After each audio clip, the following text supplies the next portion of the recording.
Pode ir, dá uma baixadinha na música.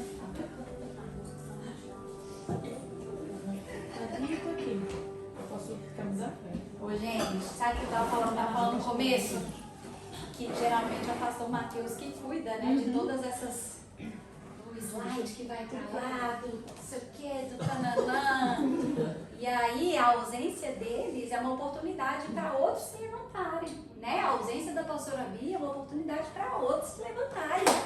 Então é uma bênção quando os líderes não estão, aqui a gente vê realmente a força da igreja. Vocês estão, assim, preparados para suprir qualquer necessidade aqui. Eu tenho certeza que, seja qual for aquilo que você foi designado para fazer, você vai fazer com sucesso. Já fez, né? Já tem feito. Então, hoje, gente, a gente vai falar... Olha, isso aqui não tava não. Acho que o pastor Matheus deve ter Certeza. Eu não sei fazer isso. Certeza que ele deve ter dado. Ele deve, Então, a gente vai falar sobre a arte de fazer boas escolhas. E eu escrevi, crescendo em minhas habilidades de caminhar nos propósitos de Deus. Crescendo em habilidade para caminhar no propósito de Deus. Bem, essa semana eu estava meditando a respeito daquilo que eu queria ministrar, e o Senhor já tinha colocado algo no meu coração. Mas diante dos acontecimentos dessa semana, eu não sei se vocês têm acompanhado a porta, né? Eu não sei se vocês acompanharam as notícias, o que aconteceu aí no mundo, na América. Mas na terça-feira, se eu não me engano, o Charlie Kirk, um irmão em Cristo, vou chamar assim porque ele pode ter todas as outras atribuições, mas no fim das contas ele é nosso irmão em Cristo, né? Nosso irmão em Cristo foi assassinado numa universidade, na frente de centenas de pessoas ali, né? Pegou um tiro no pescoço que foi fatal e acabou vindo a falecer. Eu não sei por qual motivo você o conhece, mas eu o conheço por ser um grande apologista. Eu sei que talvez nos últimos meses, últimos anos, muita coisa tem viralizado a respeito, né, do posicionamento político dele, do viés político e aquilo que ele acredita. Mas eu lembro que quando eu comecei a ouvir falar dele, era porque eu admirava assim, de forma tão grande a primeira coragem dele de fazer debates. Ele não ia debater sobre Deus, sobre a Bíblia em ambientes comuns, não. Ele sempre ia em ambientes bem hostis, assim, sabe, faculdades, universidades, e assim, sempre muito corajoso, sempre muito afiado, assim, tendo todas as respostas da Bíblia e trazendo Jesus aonde ele ia. E, enfim, ele viveu uma vida com propósito. E talvez você pode pensar assim, mas é um cara que eu nem conhecia, eu nem concordo com tudo que ele fala. Eu também não, mas quando a gente entende que a gente é família, né, uma vez que fomos conectados pelo amor de Jesus, independente se você conhece ou não aquele irmão, parece que um membro da sua família se foi, né? Foi esse sentimento que eu tive a semana inteira. Eu não conseguia, eu até falei com uma amiga minha, falei, eu acordo pensando nisso, eu durmo pensando nisso, algo que me consumiu, né? E aí, lendo muitas coisas, e a gente vai falar um pouquinho disso também, né? Do que aconteceu depois desse assassinato, a gente vem entender o que Deus está fazendo. Deus está movimentando algo no mundo espiritual, e a gente, como família de Cristo, a gente precisa estar pronto, né? E às vezes pensa assim, mas na igreja a gente não tinha que estar falando dessas coisas. Essa igreja vai sempre se posicionar a favor da fé, e essa igreja vai sempre falar a respeito daquilo que realmente importa, o que está acontecendo no mundo. O que está acontecendo no mundo é um reflexo daquilo que está acontecendo no mundo espiritual. E a gente, como igreja, com papel espiritual aqui nesse mundo, a gente precisa sim falar do que está acontecendo no mundo. Tudo está ligado, gente. Tudo está interconectado. Então, hoje a gente vai falar sobre propósito, porque eu creio que, assim como tantos homens na Bíblia, e a gente vê e a gente estuda, esse foi um homem que viveu a vida dele com um propósito. E de alguma forma a gente pode aprender com a vida dele também. Passa o próximo slide. Agora a gente vai ler, por favor, abra sua Bíblia comigo lá em Efésios, no capítulo 5.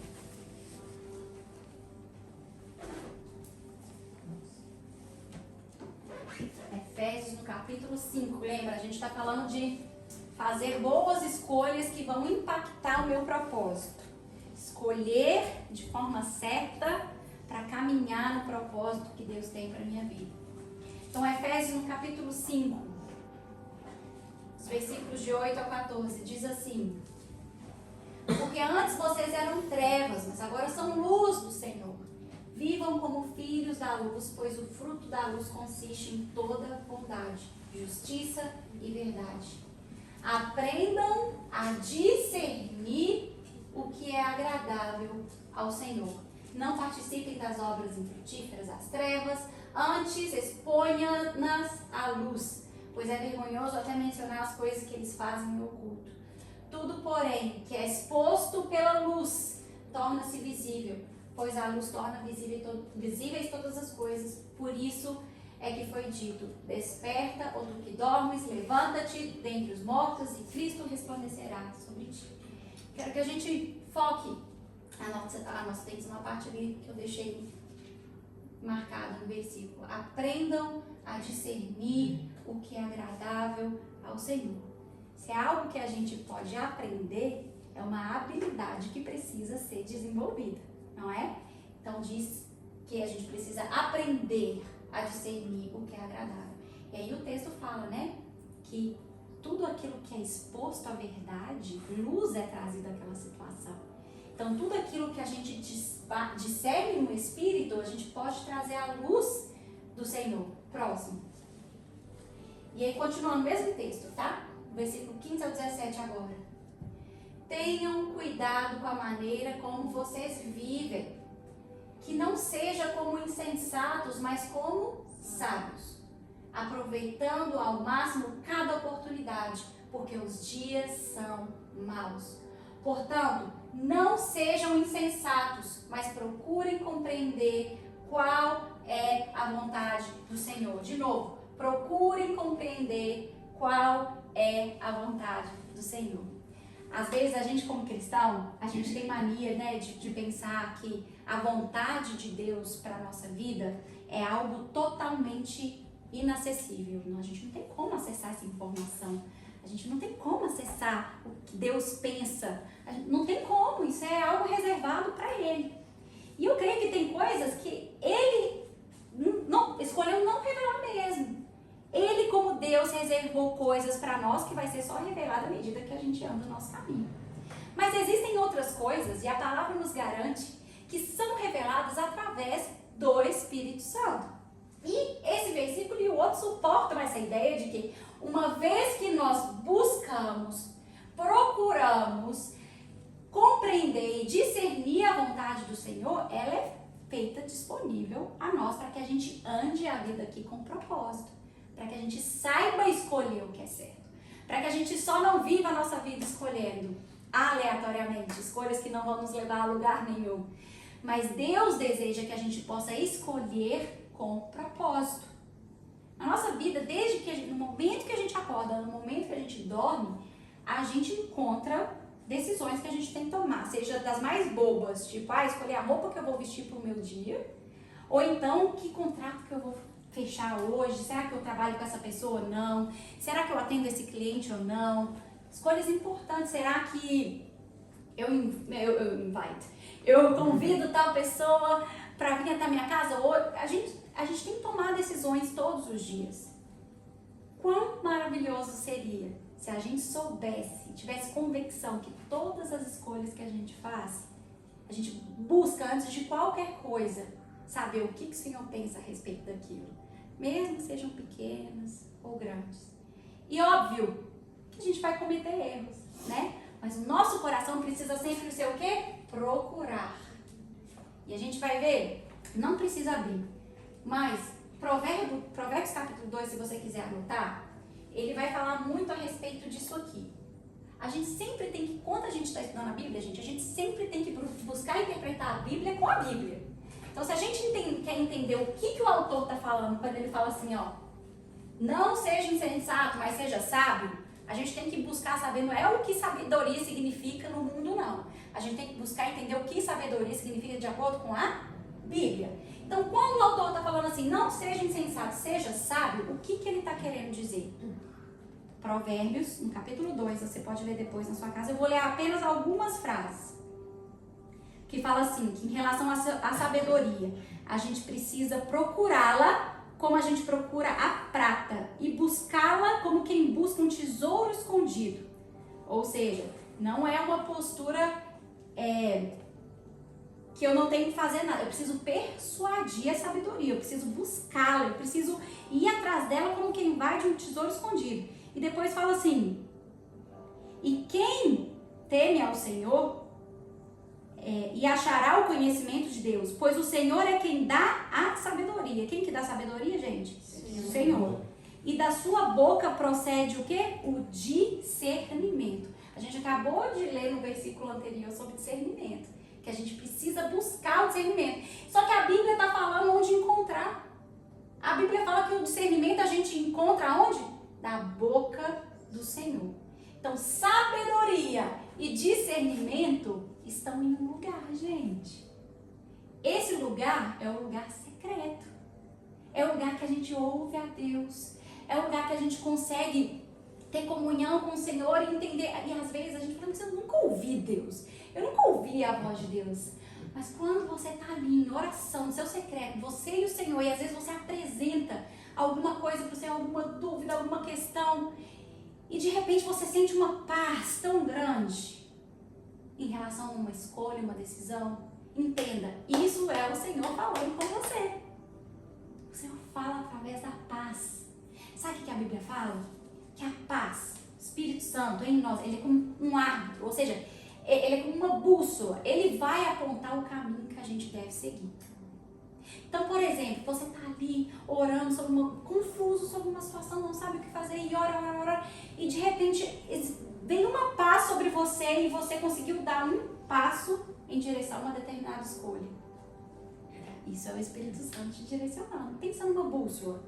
A bússola é para mostrar o caminho, para ninguém ficar perdido, né? O norte, onde está indo. A paz no nosso coração, que é colocada pelo Senhor, faz exatamente isso. É a nossa bússola, vai nos guiar. Então aqui fala que se a gente buscar sabedoria, que a gente precisa buscar discernimento e sabedoria. Precisamos ser sábios para tomar decisões sábias, de acordo com aquilo que o Espírito Santo quer na nossa vida. Então, passa para mim, Grace, próximo.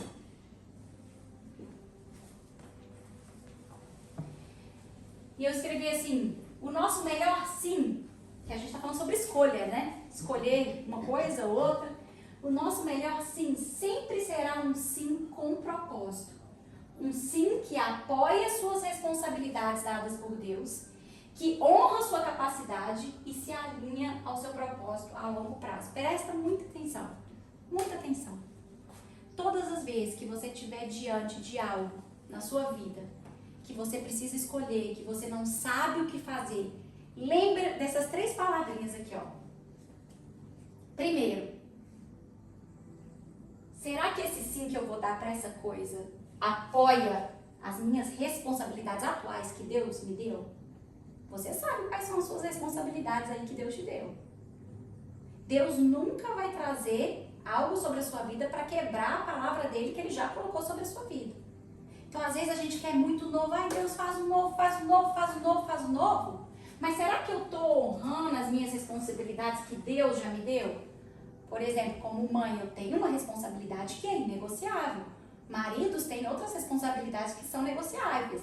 Entenda que todo sim que Deus pede para você dar, vai apoiar essas responsabilidades. Não vai falar contra essas responsabilidades. Às vezes a gente como é que fala? Negocia princípios, né? Mas é uma oportunidade tão boa. Meu Deus, olha isso! Uma porta maravilhosa se abriu para mim. Essa porta apoia as suas responsabilidades que Deus já te deu? Número 2. Honra a sua capacidade? Deus conhece exatamente quais são os seus limites. Ele sabe até onde você consegue chegar. Ele sabe exatamente o que você consegue fazer, o que você não consegue fazer. Ele jamais, às vezes ele vai nos pedir algo que a gente fala assim, nossa, é maior do que eu mesmo. E a gente vai confiar nele para o resultado. Mas existem coisas que a gente vai precisar discernir. Será que isso aqui está honrando a minha capacidade? Será que eu estou me comprometendo demais com pessoas e aí não está sobrando tempo para aquilo que é realmente responsabilidade dada por Deus? Então, o sim de Deus para a sua vida vai apoiar suas responsabilidades, honrar sua capacidade e se alinhar ao seu propósito a longo prazo. Qual que é o meu propósito de vida? O que Deus me chamou para fazer? E minha pergunta é, o que você está fazendo em relação a isso?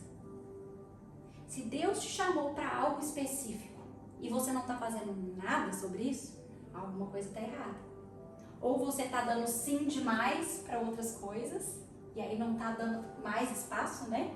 Para dar o sim para o Senhor.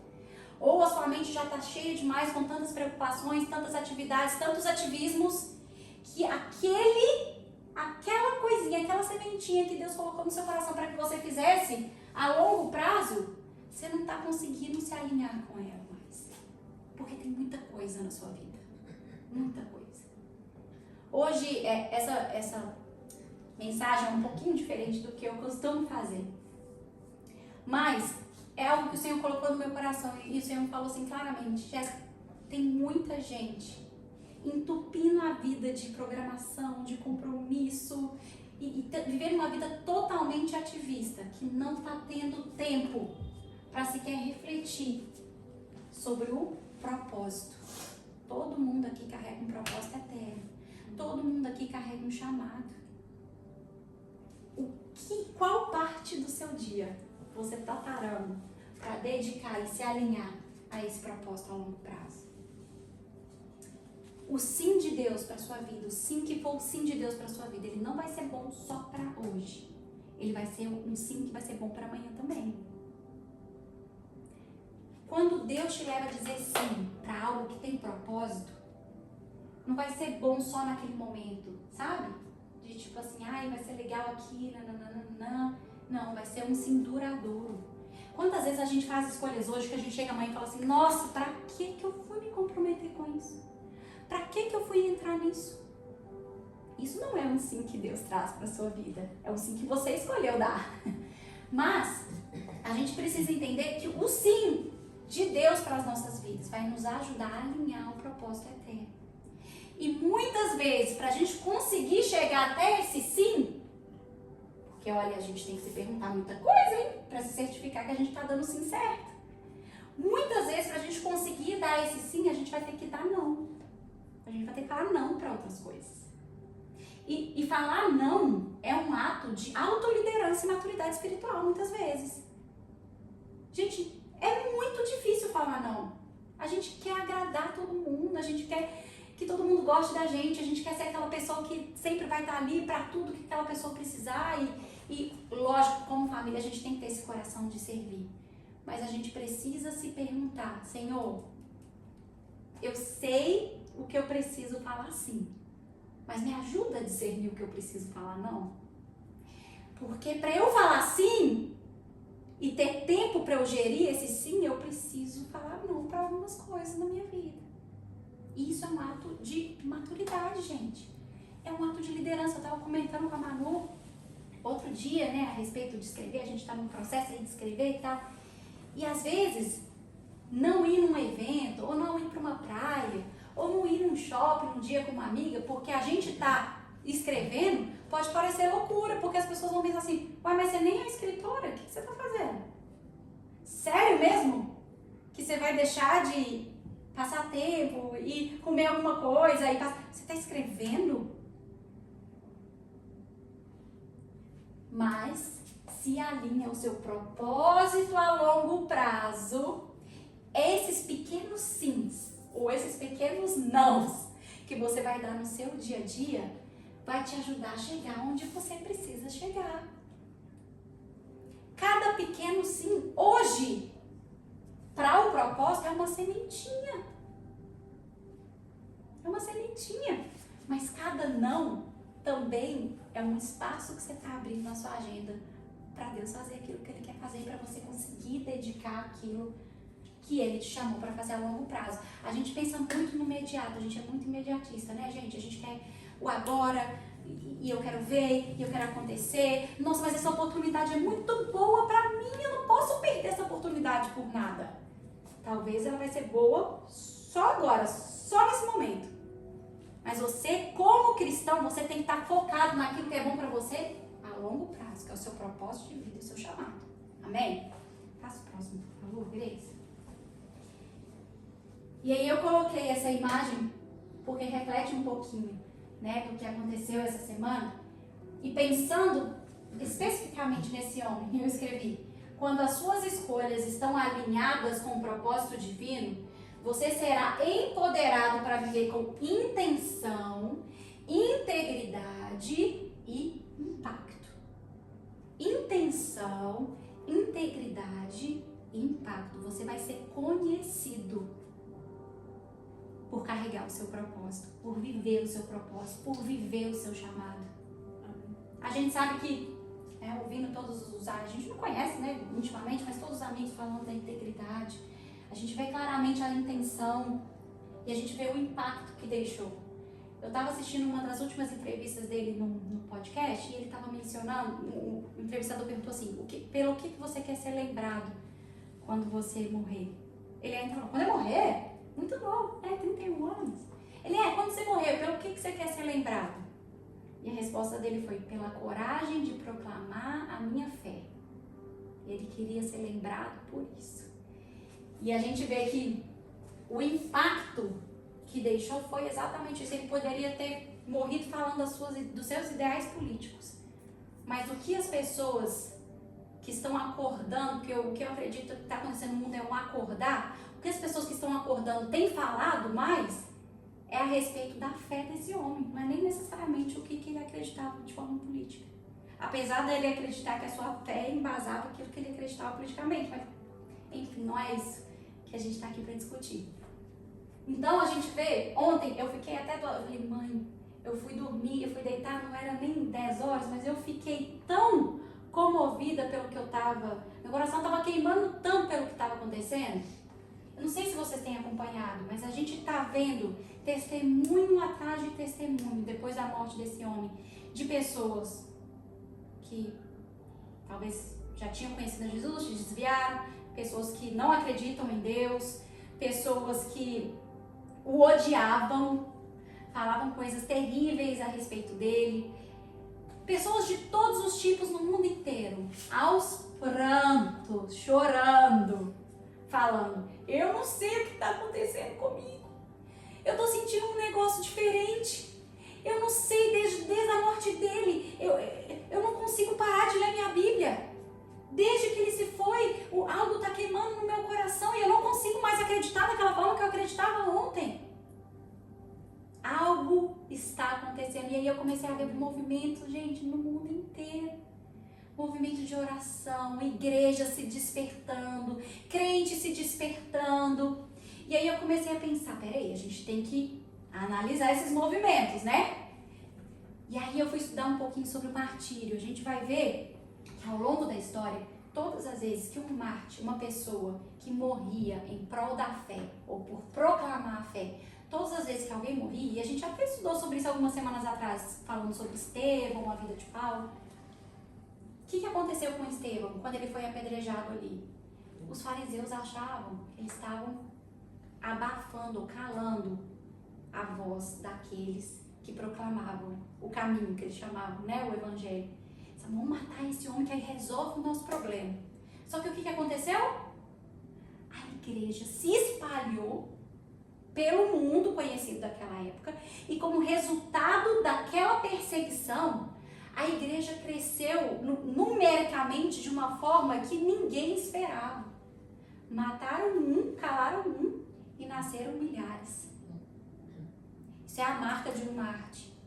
E aí eu fui pensando: o mártir. O mártir é aquele que morre em prol de proclamar a fé. E era o que ele falava: eu quero morrer e ser conhecido pela minha coragem de falar da minha fé. A segunda coisa que faz uma pessoa um mártir é uma comoção social.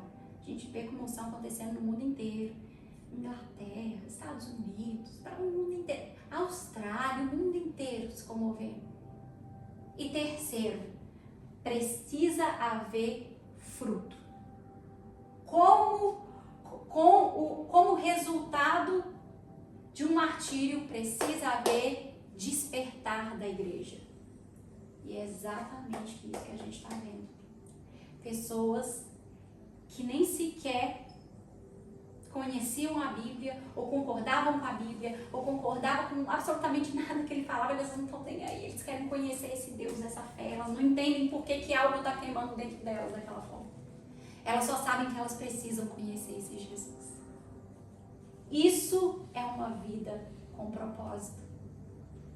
Isso é uma vida vivida com propósito. De entender o que eu nasci para fazer e cumprir esse chamado até o fim, não importando o custo. A gente falou sobre isso também nas semanas passadas.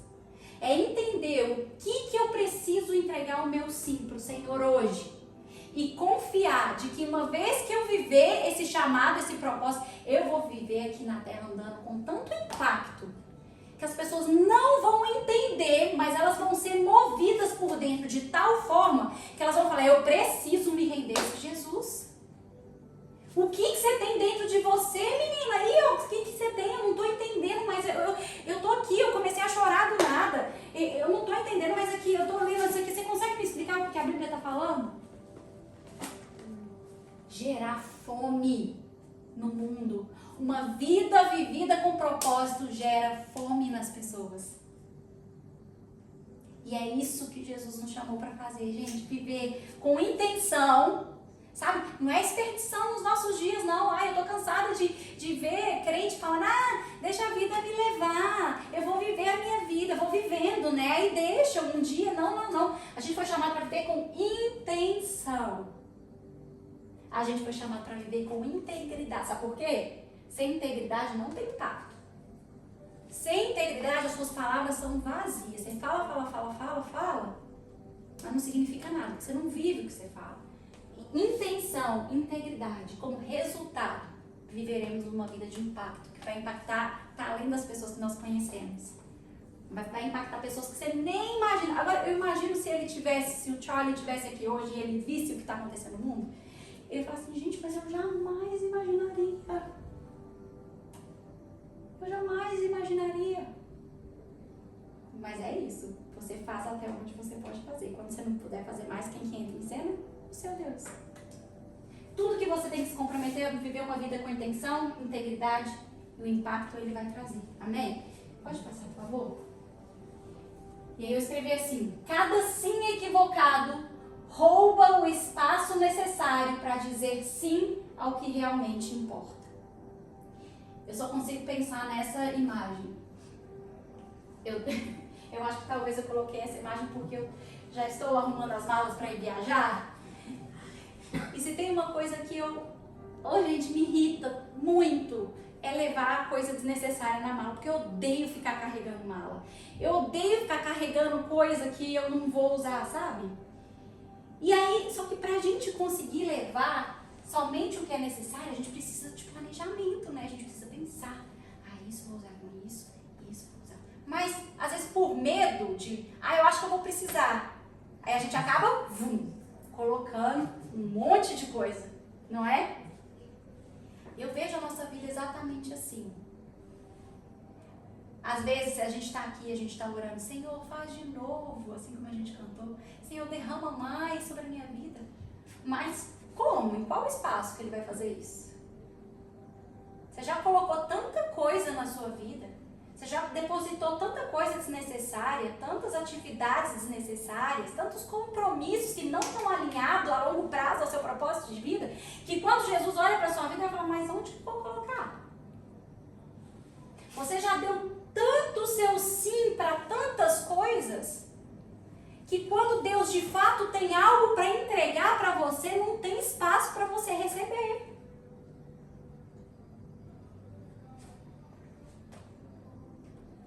Quando eu faço uma mala, eu sempre penso assim, eu tenho que deixar para nós mulheres, é assim, a gente faz a nossa mala e na hora de sair a gente sempre coloca que é a maquiagem, não é? A bolsa da maquiagem fica por último, porque a gente tem que usar até o fim.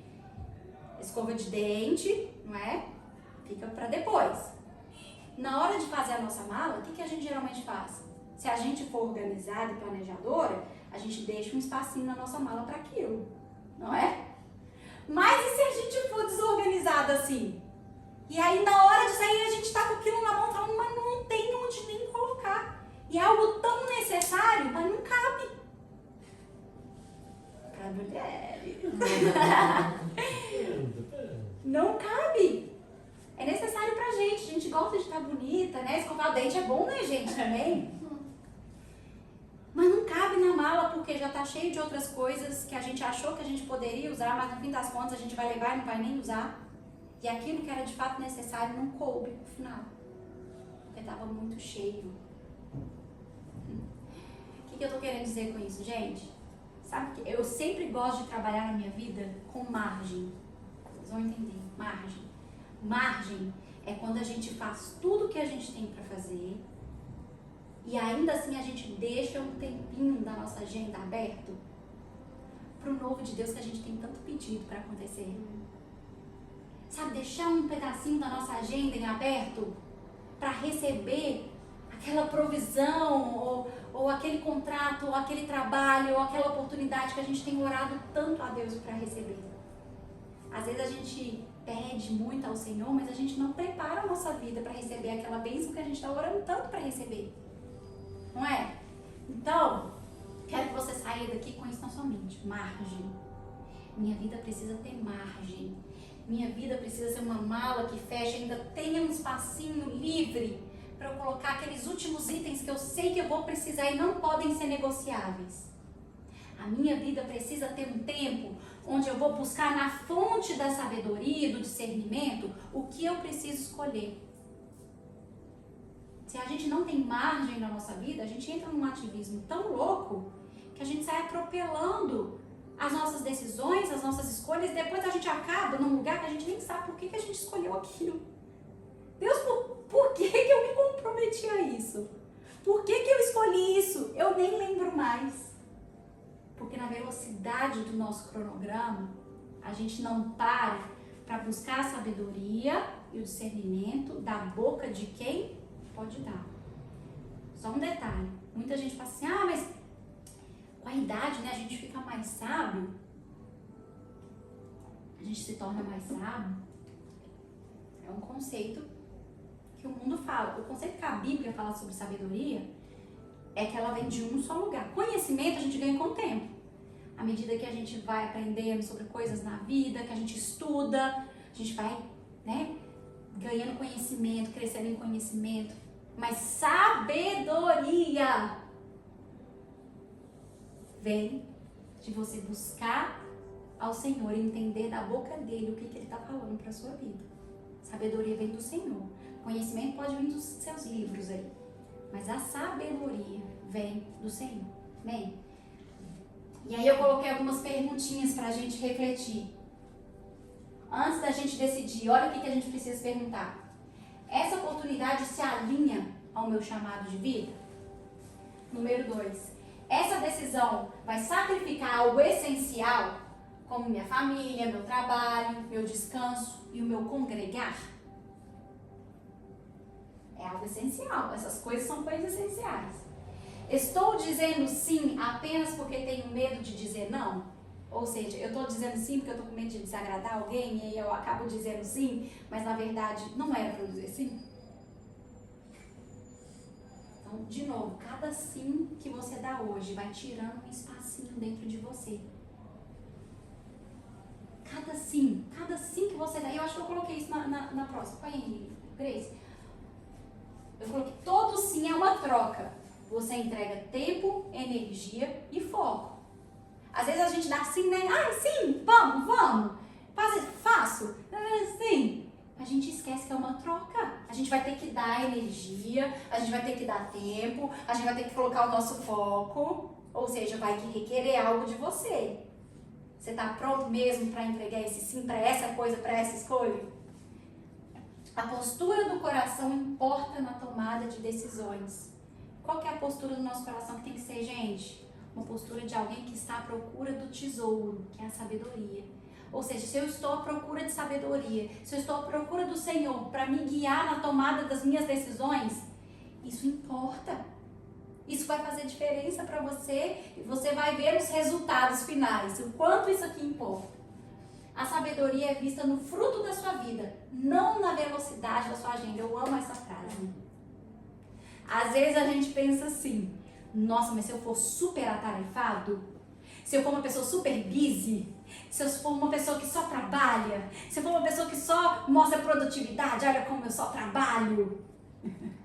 Às vezes a gente acha que a sabedoria está nisso, né? Não. Ela é vista no fruto da sua vida, não necessariamente uma agenda cheia. Ou seja, para que você possa tomar boas decisões, e essas decisões sejam boas hoje e amanhã, você precisa buscar lá na fonte. Para buscar lá na fonte, a velocidade da sua agenda vai ter que slowdown um pouquinho. Buscar sabedoria não é passivo. Exige disciplina e fome espiritual. Você quer sabedoria? Vai buscar, meu irmão. Você está em dúvida, está confuso em relação a alguma coisa? Vai buscar sabedoria. Não é algo passivo que você vai ficar esperando. Oh, Senhor, me dá sabedoria. Não, a Bíblia manda buscar. Procura como se você estivesse procurando um tesouro. Vai, através da sua disciplina espiritual, a sua fome espiritual, vai na fonte buscar o que você precisa para a sua vida. Você vai encontrar. Quem bate na porta, ele abre, gente. Ele não vai ficar brincando de esconde-esconde com você, não. Se você buscá-lo, você vai encontrar. A sabedoria de Deus, ela é relacional, não apenas informativa. Ela flui da intimidade com Ele. De novo, não tem a ver somente com o seu intelecto, com aquilo que você pode absorver. Ela é relacional, ela parte de um pressuposto de relacionamento. Essa aqui a gente leu. Evite dizer sim por medo de rejeição. Aprenda a valorizar o seu tempo e o seu propósito. Você é crente, seu tempo tem propósito. Para de desperdiçar o seu tempo com coisas que não são eternas. É esperado de você uma postura de alguém que vai viver o propósito de Deus aqui na terra. Valorize esse seu tempo, meu irmão. Não sai dizendo sim para tudo, não.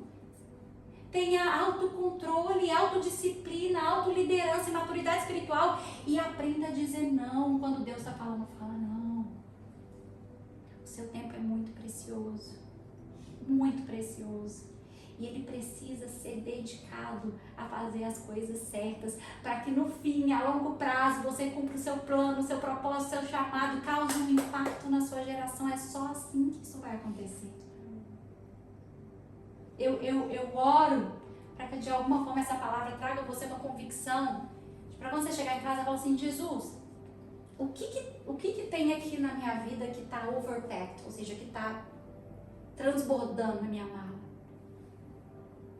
Me ajuda a fazer espaço para caber o sim que eu preciso dar para o Senhor? Imagina que tristeza seria se Deus ali olhando para você e falar, ai, chegou o tempo, ele perseverou, agora é o momento de entregar aquela oportunidade que ele orou tanto. E quando ele vai entregar para você, ups, não cabe, não dá, não, melhor não. Não sei se Deus falaria assim, mas é um visual que eu tenho, entende? Como que a gente vai receber e fazer e cumprir o plano de Deus para as nossas vidas se a gente não está dando espaço para Ele? Ele precisa fazer parte da nossa agenda, Ele precisa fazer parte do nosso calendário, Ele precisa fazer parte do nosso schedule, Ele precisa fazer parte do nosso planejamento semanal. Quando você chegar em casa e for fazer o seu planejamento semanal, você tem que certificar que ele está incluso naquele planejamento semanal. Você precisa ouvir da boca daquele que pode te dar discernimento. Você está em dúvida a respeito do que fazer? Busca discernimento, ele vai te falar o que fazer. Você está preocupado, ansioso em relação a alguma escolha? Busca sabedoria, que ele vai te ajudar a agir de forma que você precisa agir. Esse é o nosso Deus. E é assim que a gente vive com propósito aqui na terra. E que a gente possa sair daqui se lembrando que o nosso tempo não é barato. Nosso tempo não é barato. ele é precioso, ele é valioso. Sabe por quê? Porque carrega propósito eterno. Carrega um propósito eterno que pode trazer impacto. Eu creio que eu e vocês queremos isso, amém? A gente quer um dia com impacto? Quantos aqui querem? Deixa eu ver. Amém, aleluia! Todos querem viver com impacto. Que a gente essa semana possa também meditar no que está acontecendo no mundo. Que a gente não pense que isso é algo aleatório, não. Não, Jesus está fazendo algo, viu, gente? Sim. A igreja precisa despertar, o nosso coração precisa se incendiar e ser encorajado pela fé desse homem. Falar, olha, ele era corajoso, né? Eu também posso ser. Jesus nos chama para ter coragem para falar da fé. Amém? Jesus, obrigada pela tua palavra, obrigada por falar aos nossos corações, obrigada por derramar sabedoria sobre as nossas vidas, obrigada por nos ajudar a fazer boas escolhas, obrigada por nos ajudar a viver uma vida que tem propósito aqui na terra. Obrigado, Senhor, porque a gente só não está andando pela vida, mas nós estamos caminhando em direção aos teus planos e propósitos. Nos ajude, Senhor. Nos ajude, Senhor, a viver de forma que agrada o Senhor. É isso que nós queremos no fim das contas. A gente quer agradar o Senhor. E que a nossa vida possa causar um impacto aqui na terra. É isso que nós oramos, Senhor. Te agradecemos. Abençoe o nosso domingo.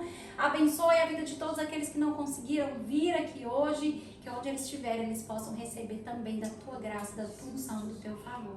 Obrigada, Senhor, em nome de Jesus. Amém. Amém, amém.